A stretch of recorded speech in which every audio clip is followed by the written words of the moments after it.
Hello everyone, Ugodre here, and this is my money brief. On today's money brief, I want to talk about the Naira, the exchange rate.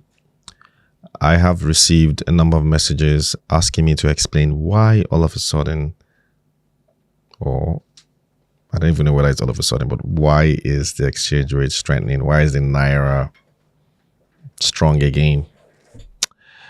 Before I start, let me just take you on a very short journey. Something strange happened in October. You see, before now, over the last 2-3 years, the Naira has always had a bloodbath in October and then tends to recover towards the end of November and into December. So let me give you some data. In 2022, the exchange rate slipped from 735 Naira to the dollar to 795 Naira to the dollar in the month of October. Sure, you all remember those good old days when the exchange rate was still 700 Naira. I mean, we're all screaming there, but I mean, what will we give to get back to 700 Naira plus? But I mean, it slipped to 795 in October. And then by December, it kind of gained momentum again and closed at, I think, about 730 something Naira to the dollar. In 2023, of course, we all remember things got really, really, really bad.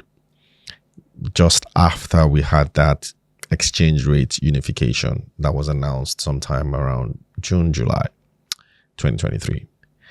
And then what happened in October? For the first time, the exchange rate hit 1,000 Naira to the dollar. A lot of people never thought we would live to see a day when the Naira will be trading at 8,000 to the dollar. I mean, it hit that number at about September, but it got worse by October. By the end of October, it had plunged to 1,180 Naira to the dollar. That was October 2023. Of course, again, just like it always does, it recovered modestly. And by the end of the year, it was slightly over 1,000, but still, well depreciated. I think officially it was slightly under 1,000, but it was over 1,000 by the end of the year. And then in 2024, when we now really got into this free market cycle, by then Cardoso was fully in charge, which is central bank governor, and they were just at the early stages of some of the monetary policies that has come to be the defining character of this central bank. But by October, the exchange rate started that month at 1.7. September tends to be when things really start to go really awry, because I mean, a lot of people would say it tends to coincide with when school fees happens. And by September of that year, this was last year, we're at 1.7. And by the end of October, we're at 1.750 to the dollar. That's the parallel market. Of course, the official market was about 1.675. You know, that's when we started seeing official and parallel market, neck and neck. So that used to be the pattern over the last few years. Something different happened in October. It just snapped. And then by October, we've seen the exchange rate close at 1,427 Naira to the dollar. It opened that month at 1,478 Naira to the dollar. So essentially closed a whole lot stronger than it did in September.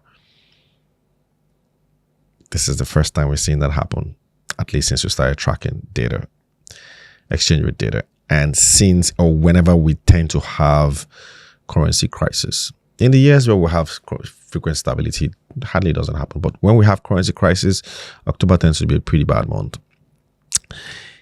Even in the parallel market, we did see the exchange rate go from about 1.5, 1.490, depending on what you're buying, to about 1.460 in October. And so I guess that's why you're all wondering, why is the exchange rate appreciating in Naira? It's a good thing, but I don't know why people are suddenly worried, because I got a lot of calls, and especially from people who have had dollar positions for a long time, who have dollars in their account, people probably who bought dollars at 1.7, 1.750, 1.6, even 1.8. And they're suddenly seeing their positions essentially wipe out. And now they're asking, should they be selling dollars? Is this exchange rate strengthening going to continue? Well, on today's Money Brief, I want to break that down a little bit. Let's start by explaining what we think is going on with the exchange rate. So the number of scenarios and the number of reasons. The first, of course, is from BDC operators themselves who have spoken to us. They've said, look, appears speculative demand has basically ebbed. People don't really buy FX as much as they used to. So the people who buy FX now are people who absolutely need to buy FX. And so with that demand essentially sucked out, what happens to price? It's just law of demand and supply. When there is less demand, prices tend to fall. So it appears the speculators are out of the way. And so exchange rate just starts to strengthen. But then why are speculators out of the way, I guess, will be the question. Like, what is it that has changed? Because it doesn't look like, inflation numbers, yes, they're trending downwards, but things are still expensive. Nigerians are still groaning. Things are still very difficult. The economy is really hard. So what exactly is the reason? Well, that exactly is the reason. The fact that inflation is still high and the economy is hard is probably the reason why you're not seeing speculators anymore. Because what tends to happen when you have an orthodox monetary policy, which is one of the major reasons why we're seeing this thing happen, is that interest rates are typically kept really high. So you've seen interest rates officially at 27.5%. It was usually cut to 27%. But banks lend at 35, 34, 33% if you're lucky to even get those loans. And so with Naira essentially sucked out of the economy, people can't really borrow to speculate or to buy FX. And for those who have Naira, it just makes sense for you to, invest that money. Because we did some math recently on Nairametrics, and if you actually have Naira and you invest at 20% interest rate, the exchange rate will need to depreciate to almost 2,000 for you to make the same kind of money that somebody who takes that Naira at current rate and invests it at 20%. I don't know if you understand what I mean. If I have 10 million Naira now and I invest it, I'm going to get 2 million in a year, right? If I convert that to dollars, even if I invest that dollars at, let's say 7% interest rate, and I convert back to Naira after 1 year, well, the exchange rate has to devalue to about 1.8, 1.9 for me to even match what the guy who is investing in Naira is making. And that makes a lot of difference in the world of heavy investing, or people who are actually awash with cash, institutional cash flow. And so for heavy speculators, you're probably just better off investing in a Naira asset that's giving you those high interest rates. So for those wondering, why is interest rate high? Well, there it is. That's why it's high. So they've kept it that high so that speculative buying can reduce. Now, that's not the only reason. Another reason too is that you've seen a lot of orthodox monetary policy, which I alluded to earlier, which has kept interest rate pretty high.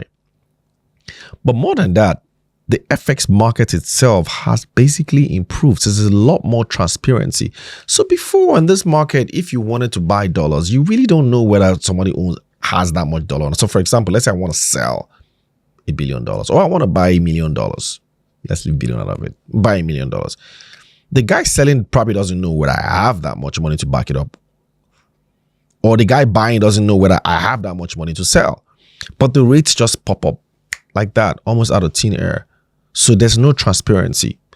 You see, unlike regular markets, even FX trading markets, stock market, even crypto market, when you want to buy, people know how much position you have. You would see it. You see it in the order book. You will see offer and you will see bids.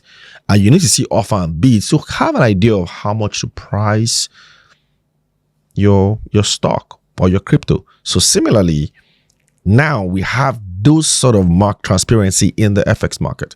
So everybody knows what is available to sell and what's available to buy. And it kind of looked like there was actually a lot more supply than demand in the FX market. And so that transparency itself has rubbed up on the official market naturally rates are likely going to go down. Now, one other reason, of course, is that we've seen our reserves also go up, because now they'll be a lot more prudent with how we're spending money. And the NNPC has finally started giving money back to the CBN. When I mean money, I mean Nigeria's crude oil export inflow. Even though crude oil numbers are not that fantastic, but at least we're seeing crude oil inflow get back into the CBN coffers. I mean, you got to also look at the fact that we don't make subsidy payments that much anymore. That has also helped reduce the amount of dollars that used to be taken away by the NNPC. So that has helped move our FX reserves to over $43 billion. I mean, let's not forget that we've also had a number of loans that we've had in the economy, money that we've borrowed. And you can see that in our capital importation report. That has all fed into the FX numbers. And so you're seeing our FX reserves at over $43 billion, which is enough armory for the CBN to essentially supply into the market if they need to. In fact, we heard the central bank is the net buyer of dollars at the moment, which is just incredible. And then one other thing as well is that we're also seeing an increase in remittance flows. Remittance flows means the amount of money that we're getting through our international money transfer operators, like the MoneyGrams of this world.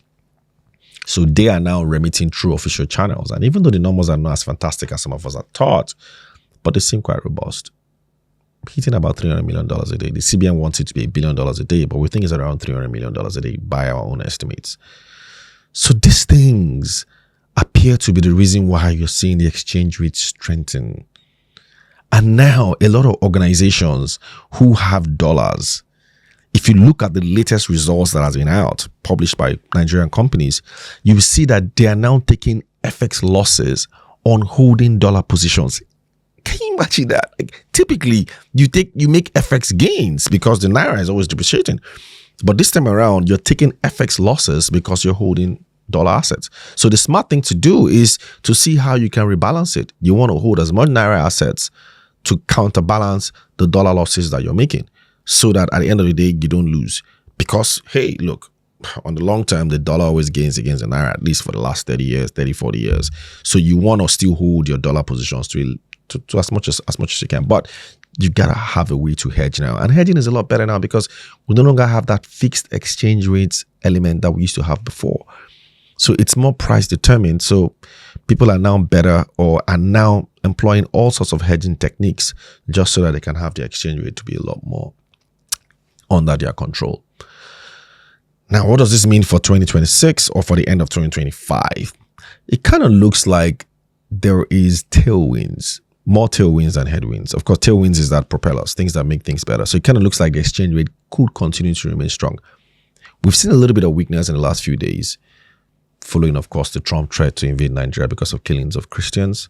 That is a huge threat. And then there's also threats of the latest capital gains tax, which some foreign investors think is a disincentive to invest in or to hold Nigerian stocks. So we're seeing some people cycle out portfolios. So those are some of the small little headwinds that we're seeing. But in terms of tailwinds, there seem to be quite a lot. Inflation numbers are going down. Economy is growing fast. Well, not fast enough, but faster than was expected, according to IMF data. And most importantly, Nigeria just got off the FATF list. The FATF list is the list for companies that list of countries that were designated as, not good enough for foreign inflows or foreign transactions. So Nigeria has been off that grey list, and that is expected to open the doors to even more capital flows into the country. So it kind of looks like things might be bright for the Naira. Hey, doesn't mean that there are no risk. There are always risk all the time, especially in Nigeria. But at the moment, from the data that we see, I feel like you might see an exchange rate closing this year at well below 1,450 Naira at the parallel market. And parallel market and official market is usually plus or minus 5%. So we could be seeing an official rate at about maybe 140, 130 closing at the end of this year. And let's remember, the 30 December guys are not in yet, because when they come in, they also do come in with dollars. And that liquidity tends to help the retail end of the market.